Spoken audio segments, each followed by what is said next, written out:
Abran su Biblia, hermanos, libro de los Salmos, capítulo número 22.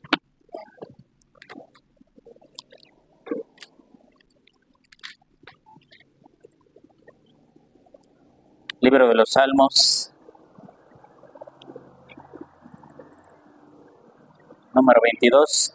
Este, hermanos, es otro salmo mesiánico, otro salmo que es citado en el Antiguo Testamento y es aplicado directamente al Señor Jesucristo. Y no solo es aplicado, hermanos, sino que muchas de las palabras que aparecen aquí el mismo Señor las dijo. Salmo 22, voy a leerlo, hermanos, siga la lectura con su vista. Dios mío, ¿por qué me has desamparado? ¿Por qué estás tan lejos de mi salvación y las palabras de mi clamor? Dios mío, clamo de día y no respondes, y de noche y no hay para mí reposo. Pero tú eres santo, tú que habitas entre las alabanzas de Israel. En ti esperaron nuestros padres, esperaron y tú los libraste. Clamaron a ti y fueron librados. Confiaron en ti y no fueron avergonzados. Mas yo soy gusano y no hombre, oprobio de los hombres y despreciado del pueblo. Todos los que me ven me escarnecen, estiran la boca, menean la cabeza, diciendo: se encomendó a Jehová, líbrele él. Sálvele, puesto que en él se complacía.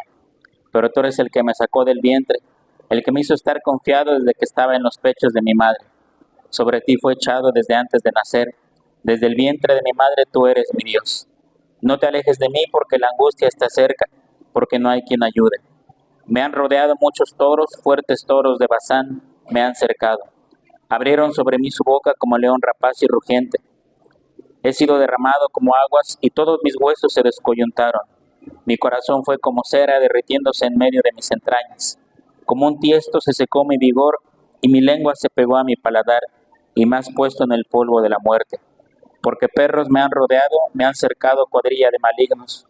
Horadaron mis manos y mis pies. Contar puedo todos mis huesos. Entre tanto, ellos me miran y me observan. Repartieron entre sí mis vestidos y sobre mi ropa echaron suertes.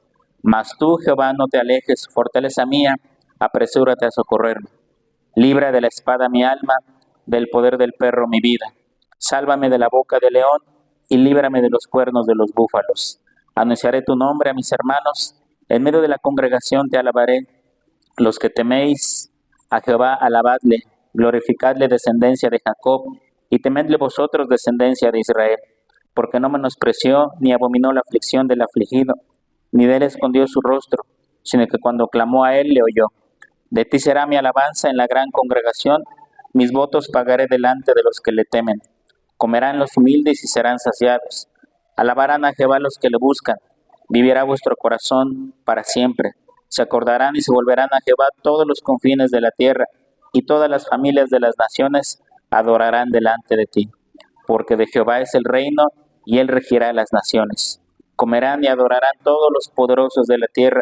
Se postrarán delante de él todos los que descienden al polvo, aunque él no puede conservar la vida a su propia alma. La posteridad le servirá. Esto será contado de Jehová hasta la postrera generación. Vendrán y anunciarán justicia.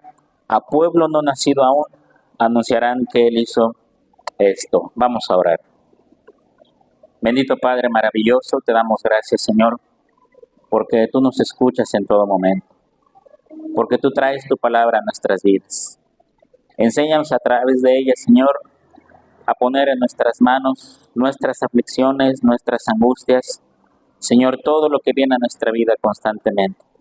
En ti confiamos y en ti depositamos, Señor, toda nuestra fe y toda nuestra alabanza.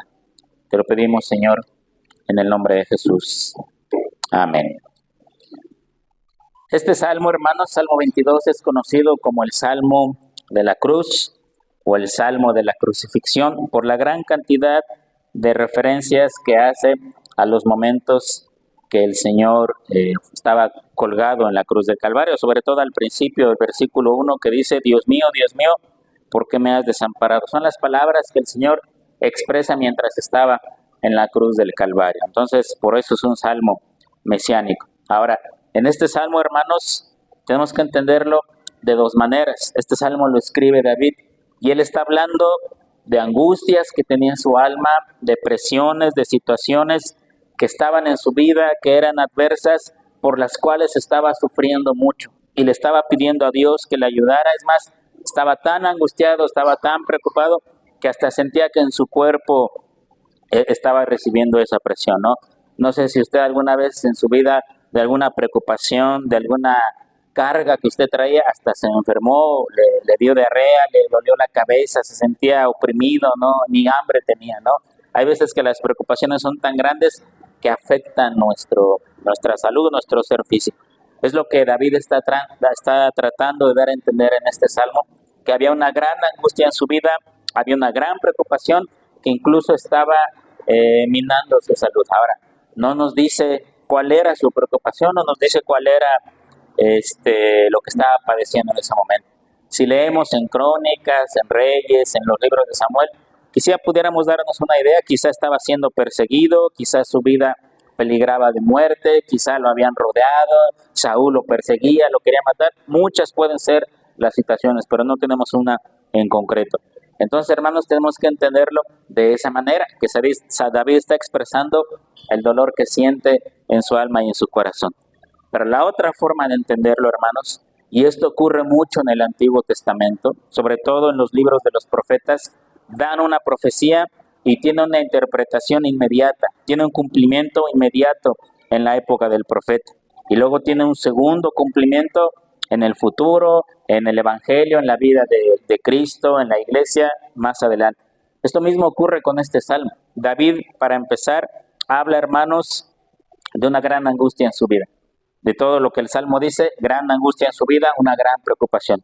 Pero también debe interpretarse en el futuro. Aquí David, de una forma, hermanos, está hablando de los sufrimientos del Mesías, de una angustia que en el futuro el Mesías iba a padecer, tanto física como emocional.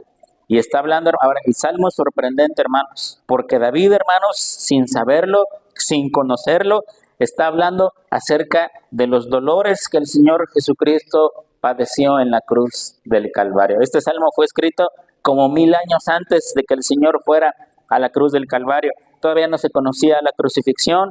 La crucifixión fue inventada más o menos 300 años antes que el Señor Jesucristo apareciera en este mundo. Entonces, en esta época no había idea de lo que era asesinar a un hombre a través de la cruz. Sin embargo, David, con sus palabras, está describiendo, hermanos, casi punto por punto, hermanos, lo que el Mesías, lo que nuestro Señor Jesucristo iba a padecer en la cruz del Calvario. Y esto, hermanos, no puede ser más que la palabra de Dios, ¿verdad? David sin saber, David sin conocer, describe, hermanos, casi punto por punto, casi, hermanos, hasta en qué parte de su cuerpo al Señor Jesucristo le iba a doler en la cruz del Calvario. Que eso, como hemos mencionado, no era lo que le preocupaba, no era lo que le angustiaba, sino enfrentarse al Padre completamente. Vamos a leer versículo 1 una vez más. Dios mío, ¿por qué me has desamparado? ¿Por qué estás tan lejos de mi salvación y de las palabras de mi clamor? ¿Se acuerdan cuando el Señor Jesucristo está en la cruz del Calvario? Repite exactamente estas mismas palabras, cita el Salmo 22 y lo dice en otro idioma, ¿no? Dice el Evangelio que el Señor estando en la cruz dijo, Elí, Elí, lama sabactani, que significa esto precisamente, Dios mío, ¿por qué me has desamparado? Ahora, es un grito de dolor, es un grito de angustia, como dice el título del Salmo, en el que el Señor estaba expresando en ese momento. David, en el momento que escribe esto, expresaba el dolor de su alma, pero más adelante, muchos años más adelante, el Señor Jesucristo iba a decir esto mismo cuando estaba en la cruz del Calvario. Ahora, no es que el Padre lo estuviera desamparando, o como algunas veces se ha predicado en algunos lugares, hay predicadores que dicen, cuando el Hijo de Dios, cuando Cristo estaba en la cruz del Calvario, el Padre tuvo que voltearse, tuvo que dar la espalda para no ver sufrir a su Hijo ahí, porque le dolía en su corazón, porque era su Hijo el que estaba ahí sufriendo. No, esa es una interpretación totalmente errónea, porque pasó exactamente lo contrario. Cuando el Señor estaba en la cruz del Calvario, hermanos, el Padre tenía que descargar su ira sobre el sacrificio que estaba siendo ofrecido en ese momento. Leemos en el Antiguo Testamento cuando el pueblo de Dios ofrecía toros, ofrecía corderos, ofrecían animales, ofrecían holocaustos. Si Dios aceptaba el sacrificio, hermanos, descendía literalmente fuego del cielo y consumía el holocausto. Podemos verlo, por ejemplo, cuando Elías y los profetas de Baal, ¿verdad?, pusieron un altar y dijeron, pues el Dios que responda, ese será el Dios verdadero. Los profetas de Baal claman y Baal jamás respondió. Elías apenas empezó a orar, desciende fuego del cielo y consume el sacrificio, los animales, los sacrificios que eran ofrecidos delante de Dios, hermanos, por el pecado. Hermanos, la ira de Dios era descargada. Entonces, en la cruz del Calvario, lejos de que el Padre volteara su mirada o le diera la espalda al Hijo para no verlo sufrir, lejos de eso, tuvo que ser exactamente lo contrario, hermanos. El Padre tuvo que descargar toda su ira sobre su Hijo, que estaba siendo ofrecido como sacrificio en la cruz del Calvario. Cuando el Señor Jesucristo dice, Padre, ¿por qué me has desamparado?, estaba viendo otra faceta del Padre, ese Padre amoroso, misericordioso, lleno de amor, pero que también dice la Biblia que no va a soportar el pecado, que no va a dejar sin castigo al pecador. Ahí, hermanos, ahí Él estaba descargando su ira. Hay un versículo, hermanos, en el libro de Éxodo, cuando Moisés intercede por el pueblo de Israel, en una de tantas rebeliones que Israel tuvo en el desierto con Dios, y el versículo dice de la siguiente manera, Moisés orando, hablando con Dios, y le dice, tú eres un Dios que perdona, tú eres un Dios misericordioso, tú eres un Dios lento para la ira, grande en misericordia. Pero luego inmediatamente la siguiente parte del versículo dice, pero también eres un Dios justo, un Dios que no va a dejar al pecador sin castigo, un Dios que no soporta el pecado, un Dios que demanda santidad. Cuando uno lee ese versículo, le dice, ¿cómo es posible esto? ¿Cómo es posible que Dios, por un lado, sea amoroso, lento para la ira, misericordioso, grande en amor? Y en el mismo versículo dice, pero es un Dios que no se complace en el pecado. Es un Dios que no va a dejar a un solo pecador sin castigo. La única forma, hermanos, es que alguien haya recibido la ira de parte del Padre para poder expresar más adelante en su amor. Por eso, hermanos, el Señor Jesucristo exclama esas palabras. Ahí en ese momento, hermanos, el Padre estaba, dice el profeta Isaías, la palabra que Isaías usa para describir este proceso, así como pudiéramos aplastar un gusano con la mano y embarrarlo en el piso donde lo aplastamos, es el mismo proceso que el Padre tuvo que hacer con su Hijo en la cruz del Calvario. Tuvo que derramar toda su ira por el pecado, no de Él, por supuesto. Dice la Biblia que Él fue llevado como cordero al matadero, nunca abrió su boca para defenderse y vivió una vida perfectamente santa, sino por el pecado, hermanos, de todos nosotros. Versículo número 2 dice, Dios mío, clamo de día y no me respondes, y de noche y no hay para mí reposo. Otra vez, hermanos, David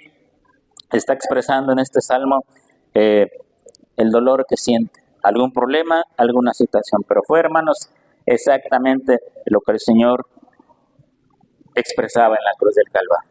Pero después de estas palabras de dolor y de angustia, hermanos, el versículo 3 cambia el tono del salmo y dice, pero tú eres santo, tú que habitas entre las alabanzas de Israel, en ti esperaron nuestros padres, esperaron y tú los libraste, clamaron a ti, fueron librados, confiaron en ti y no fueron avergonzados. Aquí, hermanos, David cambia el tema del salmo y dice, sí, hay angustia en mi vida, hay dolor en mi corazón, siento como si Dios me estuviera desamparando, como si Dios me estuviera abandonando, y luego dice, pero tú, Señor, tú eres santo por sobre todas las cosas, a ti se merecen todas las alabanzas de tu pueblo, siempre van a ser para ti. ¿Se da cuenta, hermanos? Viene hablando de dolor, viene hablando de angustia, pero en medio de todo eso, hermanos, él reconoce la grandeza y el poder de Dios. Ahora, eso es complicado, hermanos, eso es complicado. ¿Por qué? Porque cuando todo está bien, cuando hay salud, cuando hay dinero para suplir gastos, cuando hay cero preocupaciones en la vida, uno puede reconocer a Dios grande y poderoso. Pero cuando hay dificultades, cuando las cosas se ponen mal, se ponen muy difíciles, A veces lo que uno menos tiene, hermanos, es ganas de alabar a Dios, de reconocer a Dios. Incluso pudiera venir el diablo y meternos ideas en la cabeza y decir, ¿y de qué sirve alabar a Dios? ¿Y de qué sirve orar? ¿Y de qué sirve asistir a la iglesia si de todas maneras los problemas se hacen presentes? ¿Verdad? Una cosa es orar y decirle, Señor, que tu voluntad sea hecha. Y otra cosa muy distinta, hermanos, es que cuando Dios hace su voluntad, aceptemos esa voluntad, ¿no? Ponemos un ejemplo, estamos enfermos, tenemos un problema, oramos, Señor, ayúdame en este problema. Señor, ayúdame en esta enfermedad. Haz tu voluntad, por favor. Y uno dentro de su corazón espera que el problema se resuelva, que la situación cambie, o mejor aún, que después de orar, mi cuerpo empieza a mejorar y al otro día estoy sano de mi enfermedad. Pero cuando la voluntad de Dios es que el problema tiene que seguir porque Dios va a enseñar algo, es que la enfermedad no se va a sanar en ese momento porque Dios nos va a mostrar algo, ¿qué pasa, hermanos? Oramos por la voluntad de Dios. Dios expresa su voluntad y su voluntad es totalmente contraria a lo que nosotros pensamos, a lo que nosotros le pedimos. Orar por un enfermo lo hacemos con fe para que el enfermo se sane. Y si somos nosotros mismos de la misma manera, pero cuando Dios dice no, ¿qué vamos a hacer entonces? Versículo número 6, hermanos. Del 6 al 8, vuelve nuevamente a expresarse palabras del Señor en la cruz. Mas yo soy gusano y no hombre, oprobio de los hombres y despreciado del pueblo. Todos los que me ven me escarnecen, estiran la boca, menean la cabeza diciendo, se encomendó a Jehová, líbrele él, sálvele, puesto que él se complacía. ¿Se acuerdan, hermanos? Cuando el Señor dice el Evangelio, él estaba en la cruz del Calvario, ¿qué hacían los fariseos y los sacerdotes que pasaban delante de él? Sálvate. A otros salvaste, sálvate a ti mismo. Es más, bájate de la cruz y creeremos en ti. Pero dice David, yo soy gusano y no hombre. Vamos a nuestra Biblia rápidamente al libro de Isaías, capítulo número 52. Isaías, capítulo número 52, versículo 14. Dice de esta manera, como se asombraron de ti muchos, de tal manera fue desfigurado de los hombres su parecer y su hermosura más que la de los hijos de los hombres. En esa parte, hermanos, Isaías estaba teniendo una visión del Hijo de Dios en la cruz del Calvario. Isaías dice, se desfiguró su rostro, se desfiguró su parecer, cualquier hermosura que pudiera haber existido en él, desapareció en la cruz del Calvario. Allí mismo el 53:10. 53:10. Con todo eso, sigue hablando del Mesías, sigue hablando de Cristo. Con todo eso Jehová quiso quebrantarlo, sujetándole a padecimiento. Cuando haya puesto su vida en expiación por el pecado, verá linaje, vivirá por largos días, y la voluntad de Jehová será en su mano prosperada. La palabra, hermanos, se les he comentado en otra ocasión, la palabra quebrantar que aparece al principio de ese versículo, esa palabra quebrantar en hebreo significa aplastar. Aplastar como tomar un gusano, aplastarlo y embarrarlo en el piso para que no quede nada de él. Esa es la palabra hebrea que aparece ahí. Y dice, con todo Jehová, Dios el Padre, hizo eso con su Hijo y lo sujetó a padecimiento. ¿Por qué? Porque ha puesto su vida por expiación de otras personas. Por eso David en el Salmo 22 dice, yo soy gusano y no hombre, yo soy oprobio, yo soy despreciado, se burlan de mí, menean la cabeza y me dicen, confío en Jehová, pues que Él es libre. Hermanos, estas son referencias claras a lo que el Señor Jesucristo padece en la cruz del Calvario. No hay otra forma, hermanos, no hay otro cumplimiento posible de este Salmo que no sea exactamente de esa manera. Vamos a regresar al Salmo 22, donde estábamos al principio.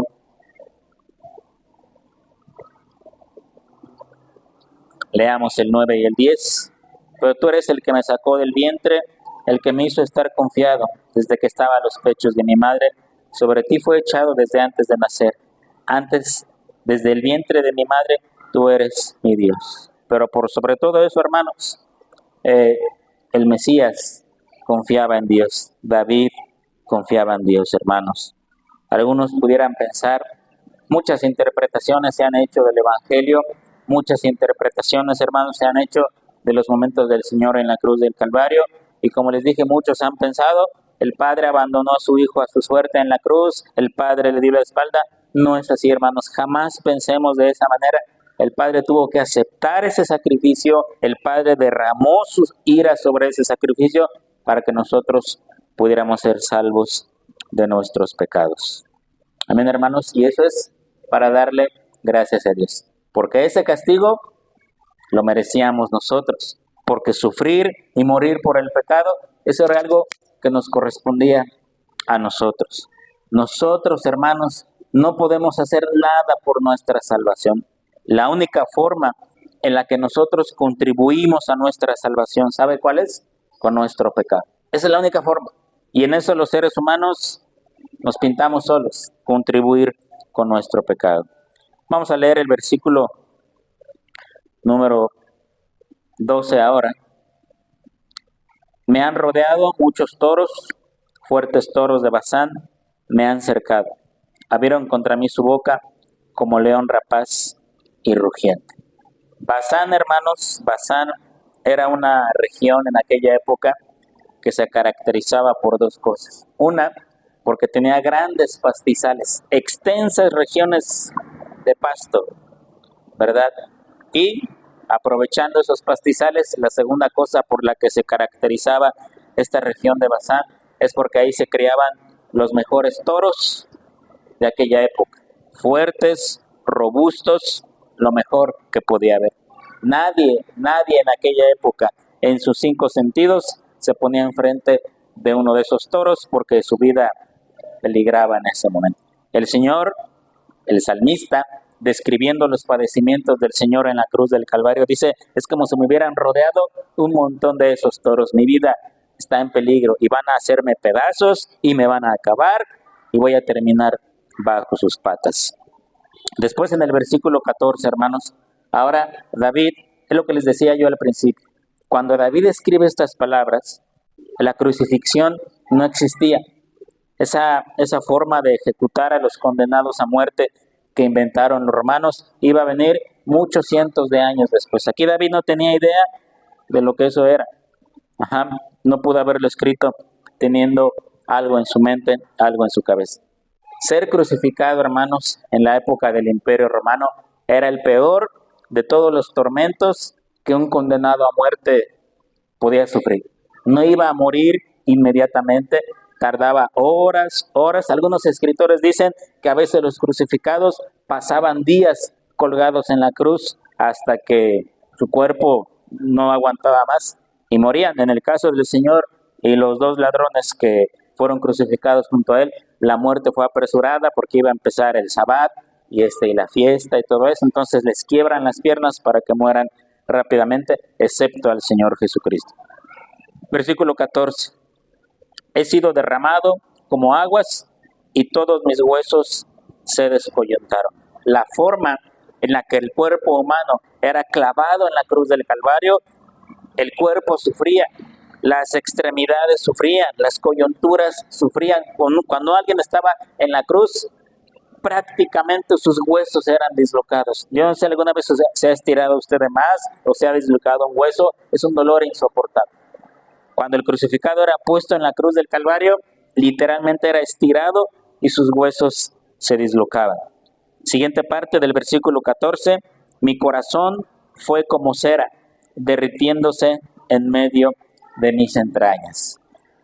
Hay médicos, hermanos, ya en nuestra época moderna, hay médicos que han tratado de describir lo que el Señor padeció en la cruz del Calvario, ¿sí? De una forma respetuosa, diciendo, bueno, un cuerpo en la posición que eran clavados los crucificados experimentaba los siguientes padecimientos físicos. Dicen los doctores que tener los brazos así en forma de cruz, como fue puesto el Señor, con los brazos estirados, soportando el peso solamente en los clavos, Eso hacía que una membrana que rodea el corazón, que se llama pericardio, hacía que se inflamara, que se llenara de agua y que literalmente ejerce presión sobre el corazón, ¿verdad? Y lo presiona hasta casi hacerlo reventar en el pecho. Por eso dice aquí el salmista, mi corazón fue como cera derritiéndose en medio de mis entrañas. Literalmente el crucificado sentía que su corazón era presionado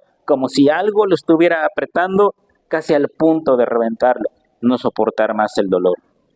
Versículo número 15, como un tiesto se secó mi vigor y mi lengua se pegó a mi paladar y me has puesto en el polvo de la muerte. Aquí está hablando, hermanos, de la extrema deshidratación que el Señor padeció antes y durante la crucifixión. Él fue arrestado una noche antes, toda la noche estuvo en juicio, al otro día lo crucifican.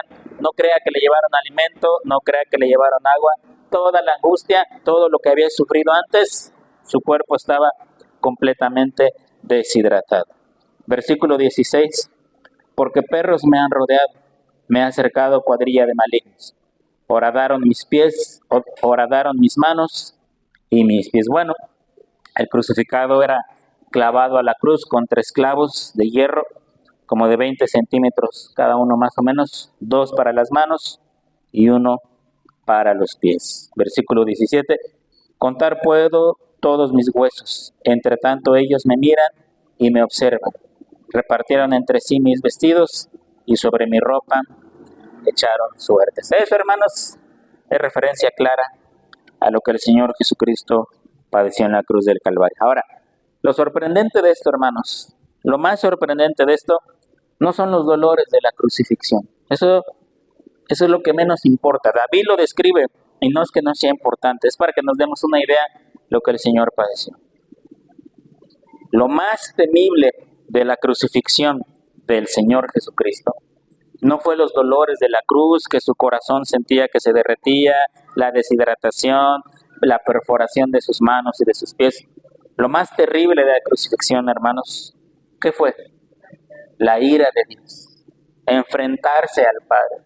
La noche anterior, cuando Él dijo, mi alma está angustiada hasta la muerte, cuando sudó sangre, cuando estuvo en el huerto de Getsemaní orando y pidiéndole al Padre que le ayudara a aceptar su voluntad, Él tenía temor de eso, hermanos, de enfrentarse al Padre Todopoderoso. Lo de la cruz era lo que menos le angustiaba, era lo que menos le preocupaba.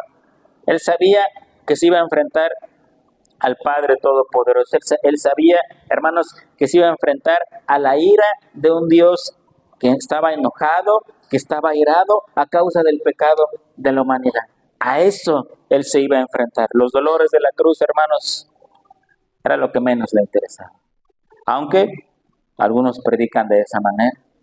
Un pastor dijo alguna vez, si nosotros decimos que lo que le angustiaba al Señor, lo que le preocupaba era enfrentarse a los dolores de la cruz, entonces estamos diciendo que el Señor fue menos que los mártires de la iglesia. Después, en la era cristiana, en la era de los mártires, ¿cuántos hombres, cuántas mujeres, cuántos jóvenes, cuántos niños fueron crucificados, arrojados al circo romano, desollados vivos, cortados en 2, arrojados en aceite hirviendo? Y dice el libro de los mártires, y todas las veces, sin excepción, esos hombres, esas mujeres, esos niños, esos jóvenes, cuando morían, no morían gritando, no morían diciendo, ¿por qué? ¿Por qué? Esto es injusto. No morían maldiciendo a Dios, no morían llorando, todos morían dando o cantando una alabanza o encomendando su vida a Dios. Si decimos al Señor le angustiaban los dolores de la cruz, estamos diciendo que fue el único al que eso le preocupó. Pero no, eso es lo que menos le preocupaba al Señor. Hermanos, Él se iba a enfrentar al Padre Todopoderoso. Versículo 19. Mas tú, Jehová, no te alejes, fortaleza mía, apresúrate a socorrerme. Libra de la espada mi alma, del poder del perro mi vida. Sálvame de la boca del león y líbrame de los cuernos de los búfalos. Aquí, hermanos, David expresa una vez más su dolor que había en su alma la angustia que estaba padeciendo su corazón en ese momento. Versículo número 22. Anunciaré tu nombre a mis hermanos. En medio de la congregación te alabaré. Los que teméis a Jehová, alabadle. Glorificadle, descendencia toda de Jacob, y temedle vosotros, descendencia toda de Israel. Porque no menospreció ni abominó la aflicción del afligido, ni de él escondió su rostro, sino que cuando clamó, a él le oyó. Otra vez, hermanos, aquí está la doble interpretación. David habla que en medio de su angustia, en medio de su dolor, él sabe que Dios está con él, que Dios lo ayuda, que Dios lo fortalece, que Él está con él. Hablando del Señor Jesucristo, hablando del Mesías, hermanos, es exactamente lo mismo. Sí experimentó la ira del Padre, sí experimentó la ira de Dios en la cruz del Calvario, pero gracias a eso, dice la Biblia, hermanos, Dios le dio un nombre que es sobre todo nombre, para que en su nombre se doble toda rodilla de los que están en los cielos, en la tierra y aún debajo de la tierra. Y su alma fue socorrida y su alma fue ayudada. En otro de los salmos que veremos más adelante, el salmista dice, no dejarás mi alma en el Seol, ni permitirás que tu santo vea corrupción. Hablando del Señor Jesucristo, su alma no quedó en la tumba, su cuerpo no quedó en la tumba, ni su cuerpo vio corrupción, porque el Señor lo libró y el Señor estuvo con él en todo momento. Amén, hermanos. Vamos ahora, versículo 25. Sigue hablando, hermanos, de alabanzas. Sigue hablando, hermanos, de darle gracias a Dios. De ti será mi alabanza en la gran congregación. Mis votos pagaré delante de ti, delante de los que te temen. Comerán los humildes y serán saciados. Alabarán a Jehová los que le buscan. Vivirá vuestro corazón para siempre. Hermanos, es complicado, es difícil que alguien en medio de dificultades, cuando no hay para comprar comida, cuando la enfermedad no se va, se hace más fuerte, cuando los problemas no se dispersan, sino por el contrario, se multiplican al doble, al triple, cuando todo parece que está en nuestra contra, alabar el nombre de Dios, hermanos, puede ser complicado, puede ser muy difícil. ¿Por qué? Porque no hay ánimo. Porque ¿cómo voy a orarle a un Dios al que le pido que me sane y no me sana? ¿Cómo voy a orarle y cómo voy a alabar a un Dios al que le pido que me ayude en este problema y como que no me escucha? Yo he escuchado cristianos que dicen, es que oro y Dios no me hace caso. Es que parece que me da todo lo contrario a lo que le estoy pidiendo. Sin embargo, hermanos, no es de esa manera. Dios siempre escucha nuestras oraciones. Dios siempre escucha todo lo que nosotros le pedimos a través de la oración. El problema es, hermanos, que Él siempre va a hacer su voluntad. No es un problema. El problema es para nosotros, pero dice el apóstol Pablo, la voluntad de Dios, ¿ha leído ese versículo? La voluntad de Dios es buena, agradable y perfecta. Así dice Pablo, esa es la voluntad de Dios, buena, agradable y perfecta. Cuando el Señor Jesucristo ora en el huerto la noche que fue entregado antes de ser crucificado, lo dice claramente, Señor, que no sea hecha mi voluntad, sino la tuya. Y la voluntad del Padre es que Él fuera a la cruz del Calvario. Y en medio de angustias y de dificultades, hermanos, orar a Dios, alabar el nombre de Dios, hermanos, es algo que resulta muy complicado muchas veces. Sin embargo, David en este salmo dice, Dios es el que obra, y a Él lo alabamos y a Él lo glorificamos.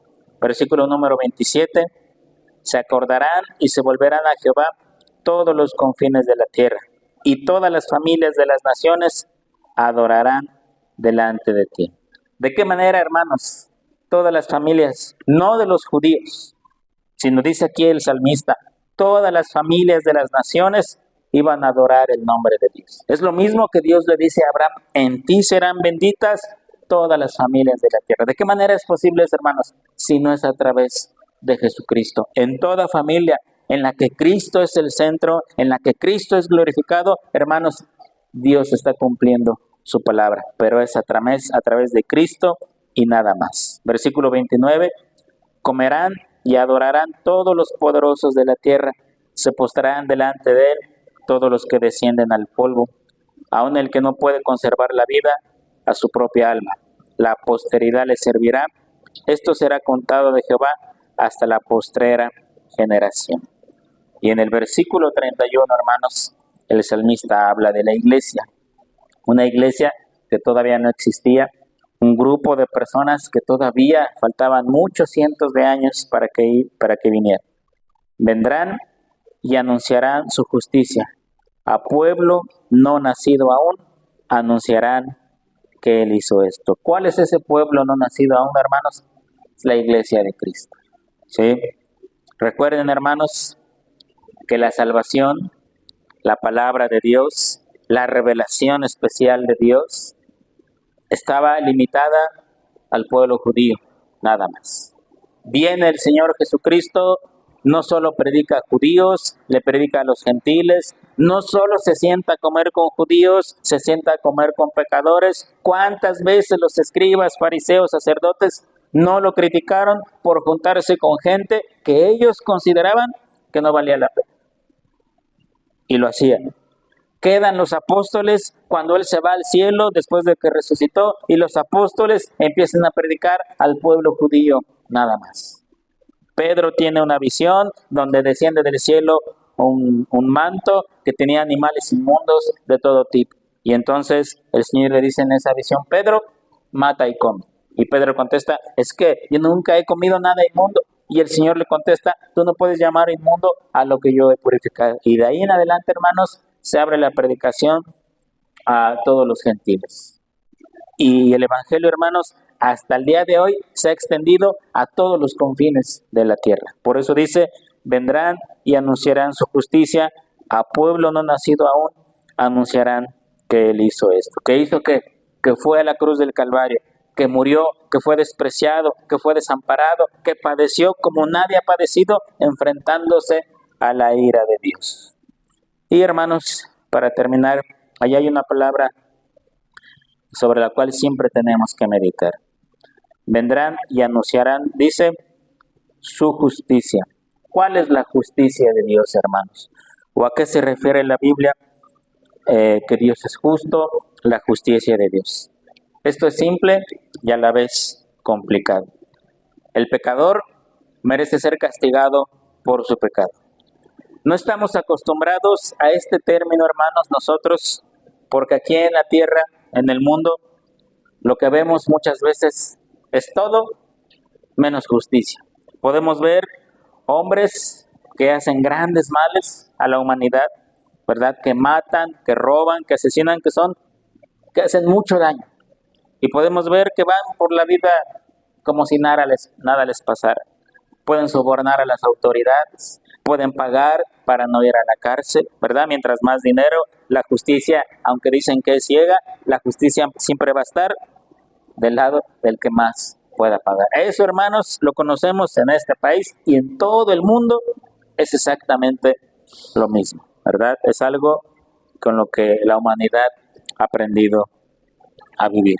Encontrar un juez justo en este mundo, un juez que de verdad sea imparcial y que de verdad a cada quien le dé el veredicto que merece, hermanos, eso es complicado, ¿verdad? A veces hemos escuchado en las noticias, en lugares, que fulano de tal, que esta organización, que este grupo, que esta empresa, que hicieron esto y salieron librados, más que nada. Como la Madre Teresa de Calcuta, ni un error encontraron en ellos. No, es que fueron malas acusaciones, es que no era cierto, lo que usted quiera, no hay necesidad de explicar mucho esto, hermanos, porque todos lo vemos, ¿no? Y no hablemos de grandes personas, hablemos de gente común y corriente que va por la vida infringiendo la ley, haciendo lo que no tiene que hacer y parece que no pasa nada, ¿verdad?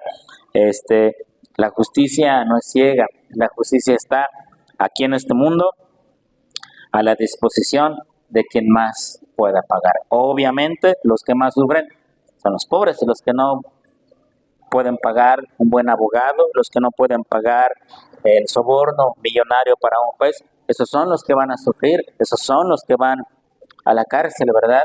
Alguna vez les comenté, hermanos, allá donde yo vivo, cerca del Reclusorio Oriente, alrededor del reclusorio hay un sinnúmero de despachos jurídicos, como usted no se imagina, porque pues es lo que se vende en esa zona, ¿no? Cada uno tiene su eslogan, su publicidad, pero hay uno que me gusta mucho que dice, usted no necesita justicia, usted necesita una buena defensa. O sea, olvídese de la justicia, lo que necesita es un abogado que lo libre, aunque usted sea culpable. Eso no, y si lo puede pagar, aquí estamos para servir. Solo hay un juez en todo el universo que es justo, es imparcial, es implacable y tenga por seguro, hermanos, que a cada quien le va a dar exactamente lo que merece. Y el juez justo del universo, hermanos, es Dios. Ahora, aquí hay un problema serio, porque si Dios es un juez justo, si Dios es un juez imparcial, que verdaderamente va a hacer cumplir la ley hasta la última letra, como dice el Evangelio, entonces todos los pecadores tienen que ir al infierno. Todos, absolutamente todos. Dice el apóstol Pablo en Romanos capítulo 1, no hay uno solo que sea bueno. No hay una sola persona en todo el universo que merezca el cielo. Nadie. Todos somos pecadores. Todos, absolutamente. ¿Verdad? Aún, hermano, yo sé que todos, esto yo lo he escuchado muchas veces. No, fulanito, fulanita, sutanito. No, mi vecino es una persona, híjole, es amable, a todo mundo saluda, ayuda, barre su banqueta, nunca da lata, nunca pone música a alto volumen. No, es un santo casi. Y todos podríamos decir que conocemos a alguien así. Aún esa persona que a los ojos del mundo es la más pura que pudiera existir, hermanos, nosotros no sabemos lo que hay en el fondo de su corazón. No sabemos lo que hay en el fondo de su corazón, ¿verdad? ¿Cuántas veces hemos escuchado en las noticias, en tal terreno, en tal casa, encontraron una fosa clandestina? Porque el fulano que veía ahí era como Jack el Destripador y mataba gente y la enterraba en su terreno. Pero si era un buen vecino, ayudaba a todos, saludaba. ¿Y cómo es posible que eso surgió? Nadie en este mundo es bueno al 100%. Todos merecemos el infierno. Y si Dios es justo, y si se va a anunciar la justicia de Dios, hermanos, entonces todos tenemos que ir al infierno. Absolutamente. Todos. Nadie es bueno. Pero como dice Pablo en Romanos capítulo 7 y capítulo 8, pero gracias que Dios envió a Jesucristo. Porque si no fuera por Cristo en la cruz del Calvario, porque si no fuera por el sacrificio del Hijo de Dios, hermanos, entonces todos iríamos al infierno. Pero Él padeció lo que yo tenía que padecer. Él sufrió el juicio que yo tenía que padecer. Él fue castigado como yo tenía que ser castigado. Él padeció la ira de Dios que yo merecía. Y lo que es más, Él murió como yo tenía que morir, para que el día de hoy yo pueda ser salvo gracias a su muerte en la cruz del Calvario. Eso, hermanos, es para darle gracias infinitas a Dios. Que el juez justo del universo, el que me tiene que juzgar y castigar por mi pecado, ya lo hizo en el Señor Jesucristo. Ya lo hizo en el Hijo de Dios. Y ahora espero un día escuchar las palabras que diga, bien, buen siervo y fiel, sobre poco fuiste fiel, sobre mucho te pondré. Pero eso, hermanos, es en Cristo nada más. Sin Cristo, hermanos, eso no es posible de ninguna manera. La justicia de Dios va a ser hecha. La justicia de Dios se cumple en la cruz del Calvario. Y todo el que esté bajo la cruz del Calvario va a disfrutar de la vida eterna. El que no, definitivamente no va a ser de esa manera. Así es que razones de sobra, hermanos, tenemos para darle gracias a Dios por Jesucristo que murió por nosotros. Vamos a orar. Dios, Padre Todopoderoso, te damos las gracias, Señor, porque un día tú enviaste a tu Hijo a morir en la cruz. Él padeció, Señor, lo que nosotros teníamos que padecer. Él sufrió el juicio que nosotros merecíamos y sufrió la muerte que nosotros merecíamos. Sin Él estamos perdidos, sin Él estamos condenados al infierno. Pero hoy te damos gracias, Padre, porque tú, Señor, nos has salvado, porque tú enviaste a tu Hijo a morir en la cruz. Te alabamos, Señor, y te damos muchas gracias, Padre. Te pedimos, Señor, que esta gratitud sea eterna en nuestras vidas y en nuestros corazones. Gracias, bendito Padre. Gracias, Señor. Ayúdanos, dice tu palabra, a vivir como si fuéramos dignos de semejante sacrificio. Te alabamos y te glorificamos, Señor, en el nombre de Jesús. Amén. Dios los bendiga, hermanos.